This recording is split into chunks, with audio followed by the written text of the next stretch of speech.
leadership students. We're going to talk about giving rewards during class and figuring out who and how to pick someone to give the attaboys to, the little high fives, the pat on the back, whatever it is, that you're in order to reward them and pump them up in class. Okay, so we did a video about giving challenges, whether it's individuals pointing them out or groups and all that, but for giving rewards, for finding out who the winner of that is, of who's doing a great job bending their knee or showing good black belt focus. Sometimes it helps to have a little bit of knowledge going into the class who might need it more than others. Okay, I'm not saying just cheat, and if this kid's always a ninja, then never reward him and let him show off because other people need it more or anything like that.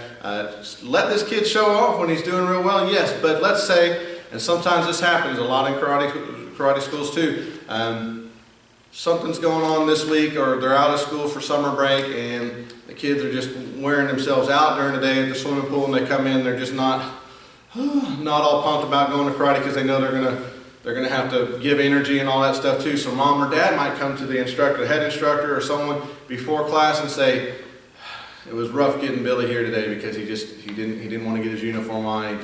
He'd rather stay home and just rest and veg on the couch. So he's having a little bit of motivational issues today. Okay. Or for some other reason, you hear that such and such student, Sally Sue, is having motivational issues, not wanting to be here every time and all that stuff. So I'm not saying whatever she's doing in class, everything's got to be right and you got to praise her for it. But look specifically at those students and watch them throughout the class to see what you can point out to them or maybe to the class as a whole that they're doing better than they did before, better than other people in their row or something like that. That's the best front stance in this whole row. Thank you, Sally. That was awesome. And just keep going. Okay, but it helps to have that guidance a little bit. If you don't have that, if we haven't had a discussion before class started that, hey, Sally Sue's having a little bit of motivational issues, then fine. Go on with your regularly planned drill and just look for the people that are doing the best, okay? But you may have someone that may help you figure out, if we had that discussion before class, who to be looking at to spot good things and to kind of point out to the rest of the class, okay? Also, you got some students that just that are normally wigglers and normally like that, and for some reason today their medicine kicked in at the right time or something, and they're doing great today. Last week they were knuckleheads, and today they're setting a great example. When you tell everybody to sit down and cross their legs and pay attention to here, their eyes are straight on you. They're not going like normal, and you recognize that, you see that, you have a mental image of what they were last week, and you kind of know what to normally expect from this student, and all of a sudden now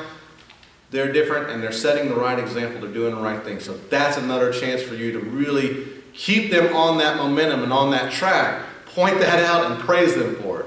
If you don't, then there's no guarantee next time they come to class that they're going to be just as good. It's more likely if you point them out when they're doing it really well, that they'll come back to the next class and want that same attention again and want to know and want to show you that they can do that and keep doing it. Okay, so that's how you start deciding who might get that praise or who might need to be watched to pick out for the class, as something to do. And then think about what kind of praise and rewards you're going to give. It could be as simple as a high five. High five during that, and that's an awesome front stance. Way to go! And then you move on. Could be you just vocally you're walking by class and man, I cannot make you look at me no matter what I'm doing. I'm walking around all over here and you're staying straight there. That's good. Good job, man. Good job. It may be a quiet one. It doesn't not all rewards have to be done in front of the class. It could just be between you and them. That was awesome. That's it. Do it that way every time. Good job. And then you walk on.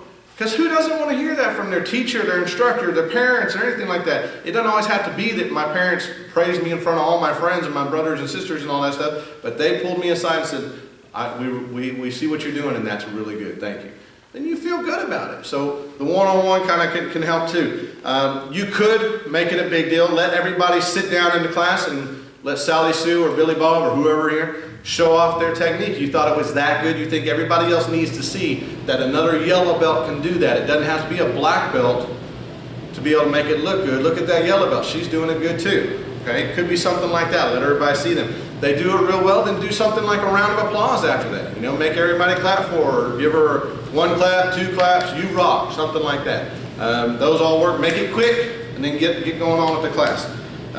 You could, we talked about this during the challenges, give challenges and all that stuff. Another way to reward them is let them come up to the front of the class and be your helper, be your demonstrator. So they're still doing the moves with everybody else. They're not walking around watching people, but they're doing the moves, but they're just in front of everyone. That's another way to reward them for doing so good, and they're going to keep looking sharp when they're up there in front. I guarantee it. That's one thing that just helps. They know everybody's watching. They know they're not stuck in the middle of the class anymore. You pulled them out in front, so they're going to keep looking sharp, and that's a good way to do it. And while you're doing that, you're probably announced to the class, I'm looking for somebody else to come up and join her, or come up and take her spot. I'm going to give her 3 more counts here, and then somebody else is going to come up here and take Sally's spot. They're going to be the next one to show off for the whole class. Who's it going to be? Okay, make it fun, make it, or let them join her. Maybe you got 2 or 3 or 4 people up there in front of the class all want to be show-offs, and that's great. That does nothing but help the rest of the momentum of the rest of your class here. So those are real quick ideas I can come up with rewards. As far as something easy to do in class, there's countless ways of doing this. Sometimes you do a game and you pit one team versus the other, or you do a little race during class or whatever. The winner gets to watch everybody else do 10 push-ups. You know, that's their reward because we want them to get stronger. If they didn't win that race or whatever, they're going to do some squats and make their legs stronger. And then what I do, sometimes when I'm in the middle of that, the winner's just standing there watching everybody else do their squats. I'm like, whoa, whoa, whoa.